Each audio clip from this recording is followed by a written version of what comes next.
Good day, and welcome to the Budding Entrepreneur Podcast. I'm your host, Randy Bridges. In each episode, I cover my experiences, both good and bad, of being a business builder, as well as my journey through the crazy world of entrepreneurship to reach my goal of earning $10 million a year. As promised, today we're on episode 91, and we're going to start a process that we're going to go through on constructing offers. Now, this is going to be something that some people already know something about. Some people have probably never heard of it, but it ultimately comes down to creating a simple process that you can use to create something that is, I guess you would say, it's not something anybody else is going to have, especially if you're dealing with common things that anybody else would be selling. So we're going to start off with a simple formula, and we're going to do, first of all, products, and we're going to talk about how to go through and build an offer using products. Then next, we'll go through and talk about how using services to build an offer, how that is different and what we would do. So let's start off with it's a simple 4-step process. It's not super complicated, but it is something that you want to make sure that when you're building an offer, you're doing it intelligently. The first step is about your product as a whole. That's number one. That's what you're going to start with, the thing that you want to sell. Then when we're looking at that, we're going to say, okay, so we need to do something in our second step that is some sort of an upsell. And that upsell is going to generate some extra money into our average cart value. Usually this is where either it's a little bit of an add-on or it's a lot of an add-on. The third step is the one-time offer, and that's where you take your ability to sell something that's unique that you might not necessarily have thought of in the first place, but this is where your one-time offer comes in. And the fourth step is something that we just kind of call high ticket. This is adding on something to the process that's really going to kick the value right through the roof. It's usually a service that you're going to do. Let's take a look at a product. Let's say you're going to sell a computer. Now, that particular computer is going to be just the same thing that any place else, Amazon, anyone else, is going to be able to sell. The local, computer store, Best Buy, whatever, right? Those are going to be single item products. Then the second step, you're going to add some sort of a supportive product. Now, this can be something that is useful or something that's an extension, and you can use either one of these. So, for example, something that is a related item or a supportive product might be more of the same. Let's say you had another computer that would be available at, half price, okay? So that would be more of the same.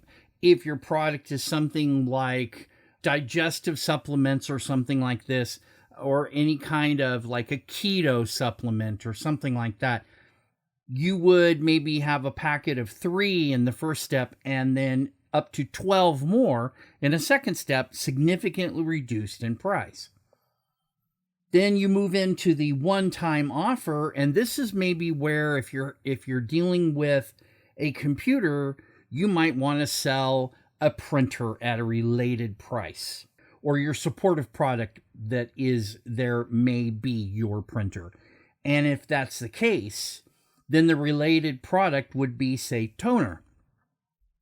Or if your initial product was jewelry, your supportive product was something similar, you could pick out a different color, and then the related product as a one-time offer might be a relatively low-cost jewelry cleaner.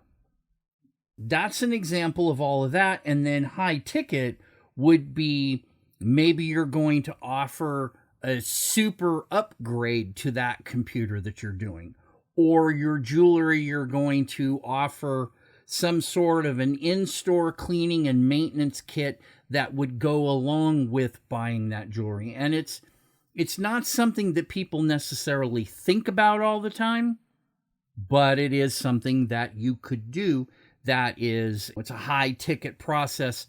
Great example of that might be if you're getting, let's say the exterminator comes out, and the high ticket might be either they're going to come back on a regular basis, or maybe they're going to give you a stronger extermination product at a significantly reduced price. So that might be how you build an offer with something with a product. And you can count things like exterminators and things like that. If you're product based, then that becomes a much simpler process to be able to do upgrades to. Let's talk about a service. Let's say you have a service like you want to do managed IT. You're not selling regular computer service, if you will. You're selling a package. So this is going to be doing all the support for the computers, all the support for the servers, and then you're going to have, for your supportive service, you're going to have a warranty for any work that you do that is a process part of this, and a service level agreement. Now, SLAs, as we call them, can be in many different forms. Maybe you want to offer to somebody a 24/7 service level agreement. They can call you at 3 o'clock in the morning if they want to. You have the process set up. They're paying more for it. Therefore, this service level agreement, you can provide better service, longer service, and at the same time, you just put it in as an add-in to your service. So let's say your managed services for a small company, it's $1,000 a month. You want to see about getting an upgrade on the SLA to a 24/7. So instead of $1,000, it's now $1,400. Okay. So that would be an example of an upsell. Then in a related product or service, maybe you're going to go through and offer security scanning of all the computers on the network, and you're only going to do it and offer it just as a package with this. And instead of being $500, it's $250. See how that works there? It's a related service that's going to be one time. You can get it at any time, but we're going to offer it to you today for another $200 or $250. So now your $1,000 service has an add-on of an SLA.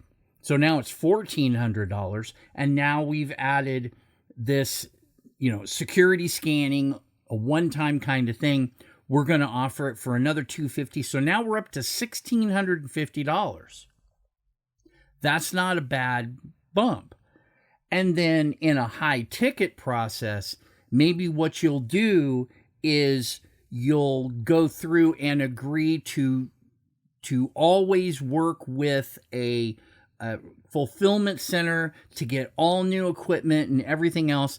They can handle all of the warranty for it. So it's basically hardware as a service and includes all the maintenance now and all the support and the SLA and the security scan, plus all of the purchasing that needs to go on for all the computer equipment in the whole company, and then help them in a section 179 of the IRS to be able to put that and write it off by the end of the year. And you give them a full and complete package. Now that might be a $4,000 a year purchase price plus the regular equipment behind the scenes. So now what started as a $1,000 service that anybody can provide is now close to $6,000 for a whole year. And then, you're doing a monthly on top of that. So this is an example of how you would construct an offer. Again, the idea being You want to give them more value and give them this ridiculously priced service that they can't get any other time in a one-time offer. And in the high ticket upgrade, you're dealing with something that, again, is an offer you're only going to give them one time, because once they go into contract or agreement, that's no longer available. That is something that would have to be added on at a certain other point. These are examples of pretty complex offers that the average company could probably pull off very easily. So if you are if you're a consultant like I am, we might offer a variety of different packages, and each of these packages, there's this common thing in IT that it's a little frustrating to see, is they'll get a basic package and then they'll just add more of it to get you to like a gold, silver, bronze package. You start with the bronze, then you add on more of the things to the silver, and then you add on more things to the gold. And if you want to get up to a platinum package, that's not an offer. Let me be clear. That is not an offer. That is a series of steps in a program that's basically, we're going to try to get you to the highest level of program we can. And it's a one-shot thing. You don't add on the silver to the bronze. You don't add on the gold to the silver. It's a stair-step product, if you will, or a service that's just different levels of the service. What we're talking about with an offer is something completely different. These are each independent products and services that can stand alone, that only through this offer do they get made available at a reduced price.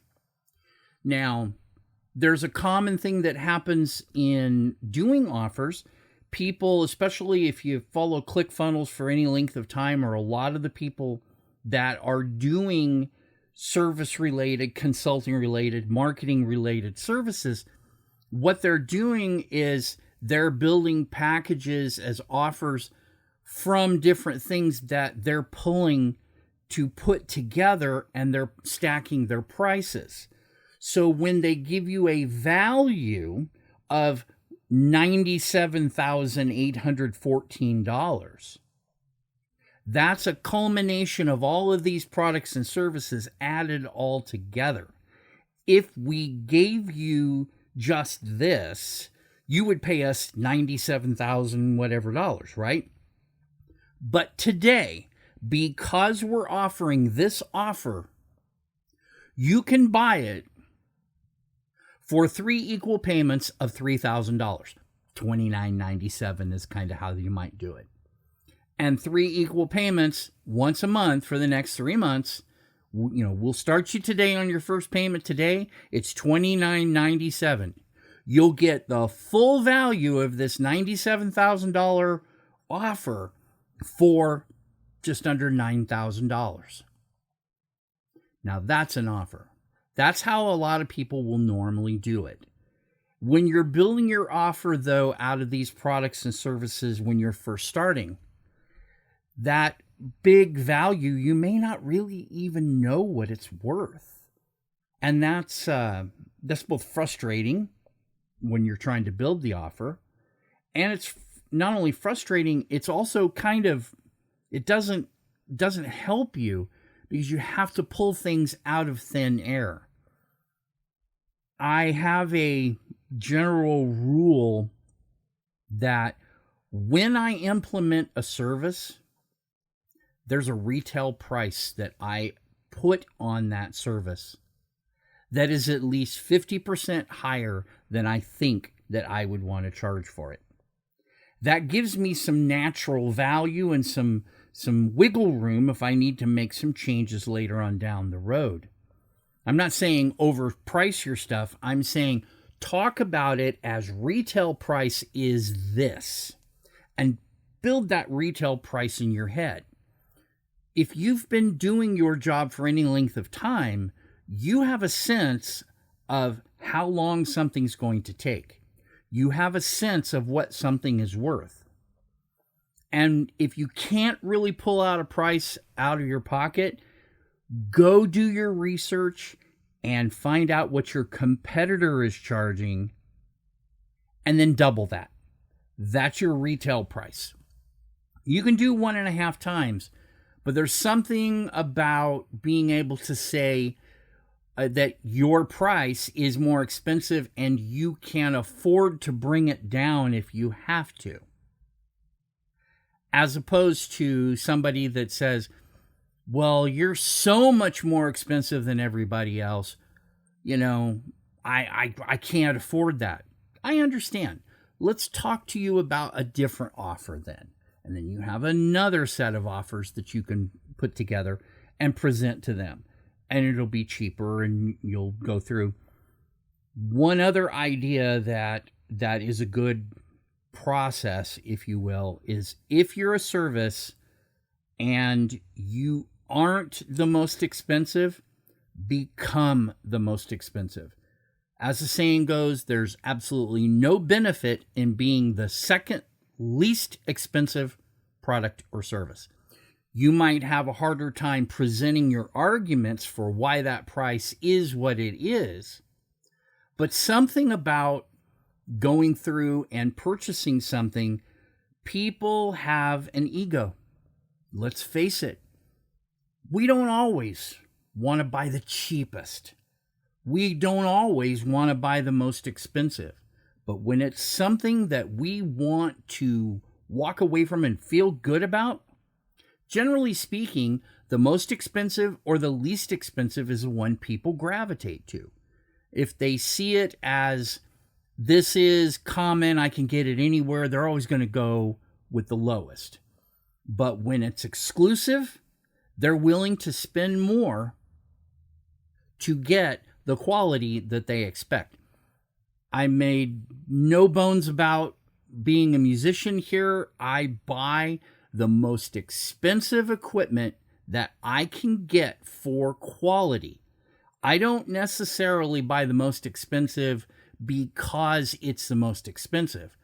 I buy it because that's what I have to pay to get the kind of quality that I want. And I demand that quality.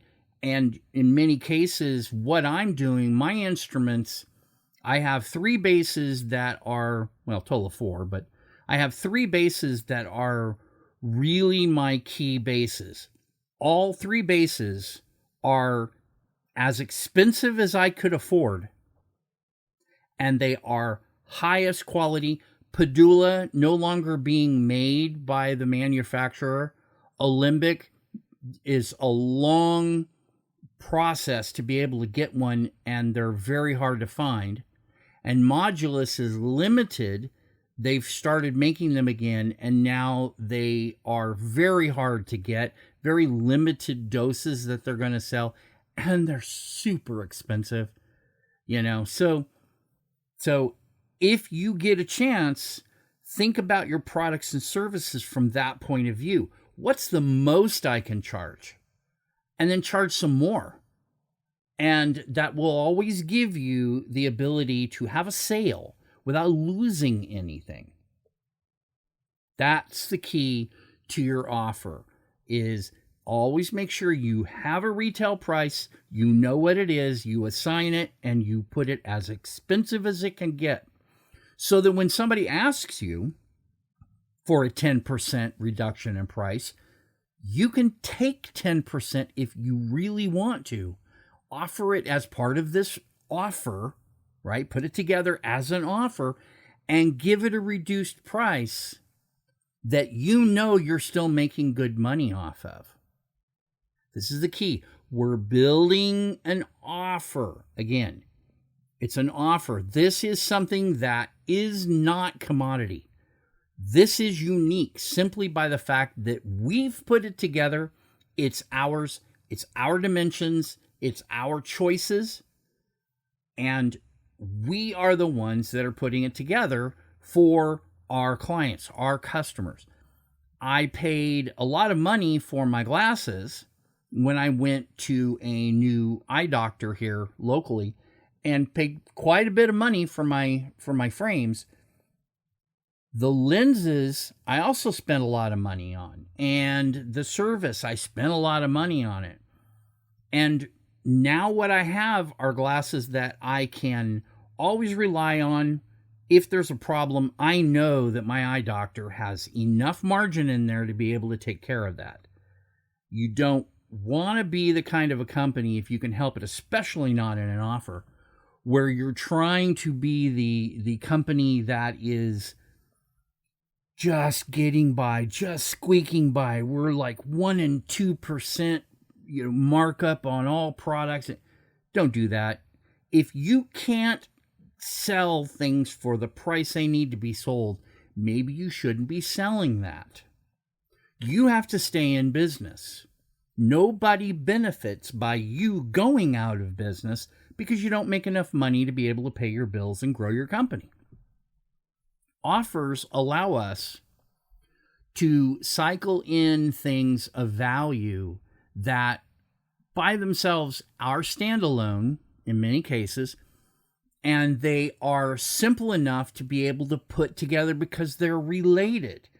I see amazing things that happen. Grant Cardone might have a $29 product, and then he'll add on the workbook, which is another $50. And then, of course, you get the real workbook, and it's a really nice workbook, right?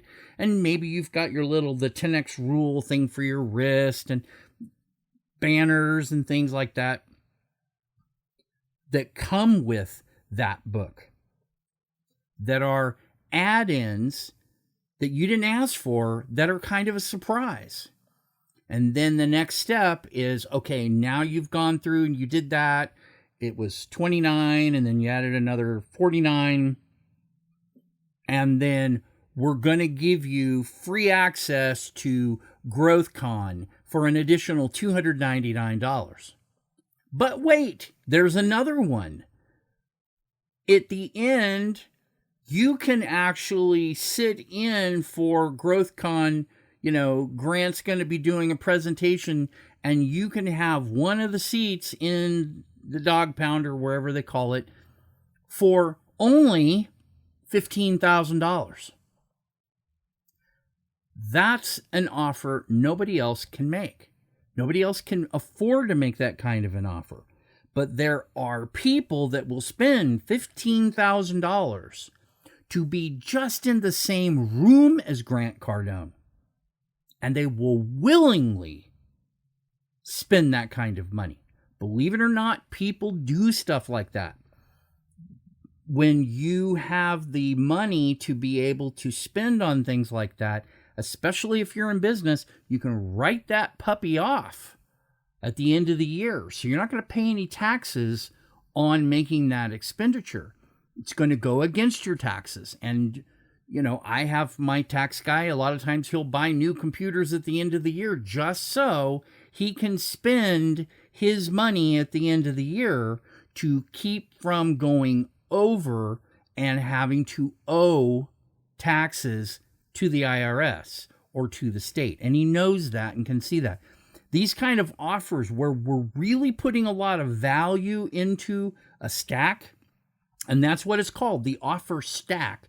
In this case, we're building an offer 4 tiers high.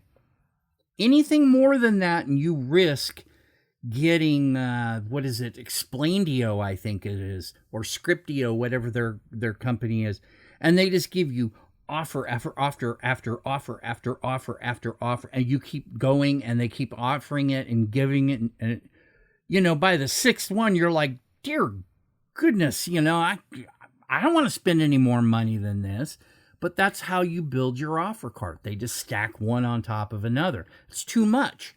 I don't go, generally speaking, you'll see a one-time offer. If somebody doesn't take it, maybe you'll go to a downsell, a smaller one-time offer that's less money.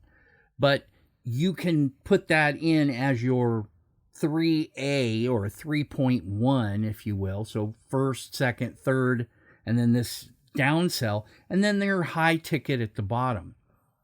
That's an offer. And that's a generic way to go about doing what we do. So not only do we have products, you can mix products and services, by the way. That's something to kind of think about. And you can either do related items, you can do supportive products and services, and you can flip those either direction. You can have related products and services first.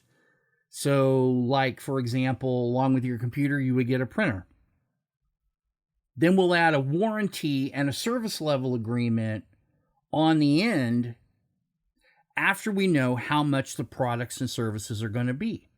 That might be how you do it. You flip what would normally be a supportive product, you make that in the tier 3 where related products would normally go, and vice versa. So they can flip back and forth. Think about this as broadly as you can. Use things that you can add that will provide value that may not necessarily cost you a lot. This is how offers are built. And so I want you to think about that. When we come back on the next podcast, I'm going to have something that I pull out from probably Dana Derrick's, because his stuff is really good and he does a lot of very good offers that pull information from different places. We don't have to always go with ClickFunnels or something like that, but within the same family, we're going to peel one of these offer stacks down. It is what it is, you know? So there's my Dream 100 idea being used there is, can I do this with your this? And we'll see what happens. And all he can say is no. But as long as I can provide you the value that comes with this podcast, that's important. We're done for now. For the budding entrepreneur, this is Randy Bridges, wishing you the best in your health, your wealth, your family, your business, everything about you. Take care. Have a wonderful week. We're coming up on the holidays, so enjoy every bit of time you have. We'll talk.